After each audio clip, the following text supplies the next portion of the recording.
An average day in the verse. I just wanted to kind of mention to the folks that are out there that Star Citizen really swung for the fences at 4.6.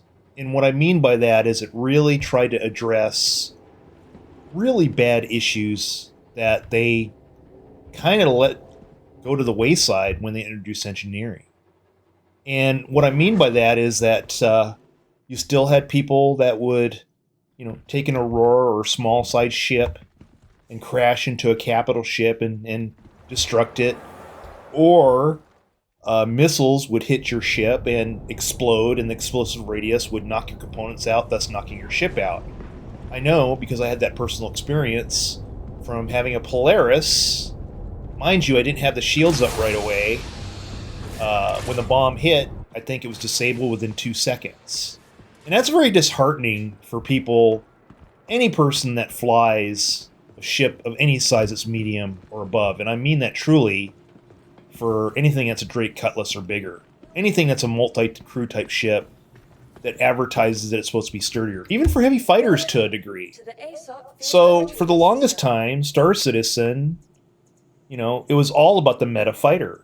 And it literally had been a disease with the game. The exploits, the duping, the credit mismanagement in the system, the economy, which is going to be a complete disaster up till now. But in 4.6, people didn't pay attention, and a lot had changed. The armor update alone significantly improved bigger ships. It actually improved ships overall. And it kind of, in a certain way, took the hands away, or the tools away, from the lighter vessels. And so, dogfights should be with dogfights. Capital ships should be with capital ships. You shouldn't be having a capital ship camping people, okay? You shouldn't have a capital ship going to the ground with a big mining laser, size 10, hitting you in the head. It's just not realistic. And eventually when, they redo the flight mechanics and controlled surfaces go into play, maybe that will change. For the time being, armor was successful. And it did up the bar on ships. It definitely made them harder to destroy in some ways, but easier to destroy in others. And as always, players will always figure out ways around these. And mind you, that armor is still in the infant stages. So it has a ways to go, coupled with engineering. And CIG in no way, shape, or form said they're anywhere near done. But they're not going to leave any of these things to the wayside. And I don't think they're dumb about it either. But like many things, this thing takes time, If you look at the grand scheme of it all, 4.7 was even a bigger content drop. And to me, what had taken Star Citizen, which was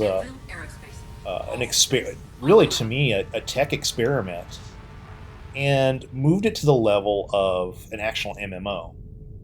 Where this game's going to be landing at 1.0 is still, we don't know.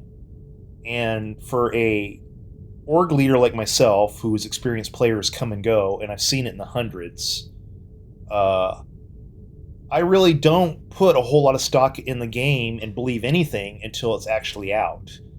With that being said, what they have put so far, in spite of all the jank, in spite of all the bugs, because it's always a point of contention, they are truly trying this year to get these pillars in place to make a difference. And honestly, in my opinion, they're swinging for the fences here, and they are going for it. CIG knows they're at the gates of Mordor. This game cannot stay in production forever. They know that. What was first a tech company is a bona fide game company now. They have, for the first time, with the introduction of the basics of crafting, it may not seem like a lot, just with weapons and armor, but they essentially have given the game a focal point and the ability to suddenly have professions now.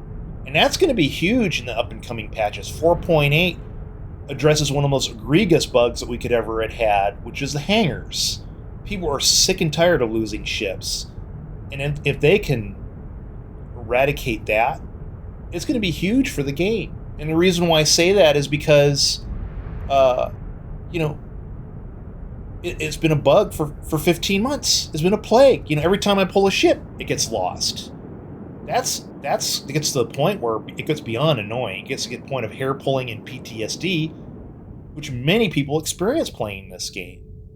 So, with that being said, the problem is with fixes and going into that bug territory. Once you fix problems, once you fix things, people have a tendency to forget. A lot of people forgot the landing gears that used to be around everywhere and how that got fixed.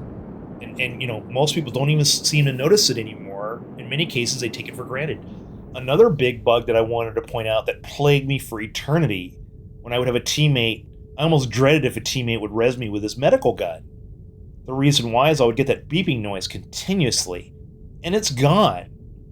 And yet, when they take care of these things, it's never enough for these players. They always want more. And that's the thing.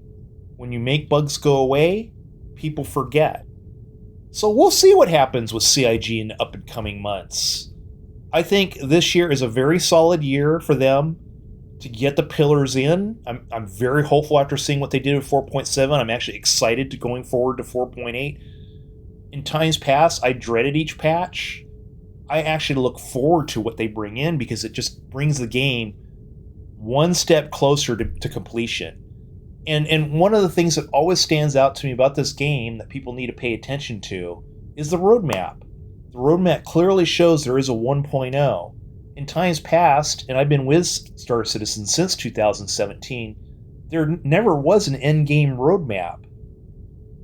And for me, in my life, it's always been about looking at what the goal is, never paying attention to all the things that keep you from your goal. So I could tell that to my son all the time as he tries to get into medical school. If this is your dream and this is what you want, forget everything else. You're going to get there. You stay focused on the final destination. And that's what CIG is doing. And if people can't see that, I don't know what else to say.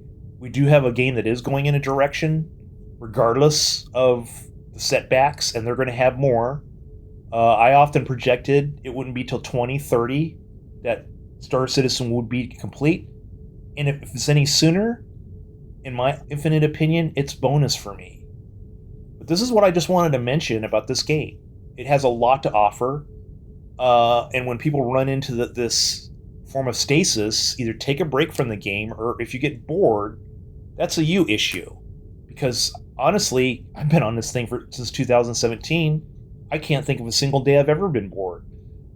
And there is going to come a time where we're going to miss the jank. We're going to miss the bugs. I guarantee you that.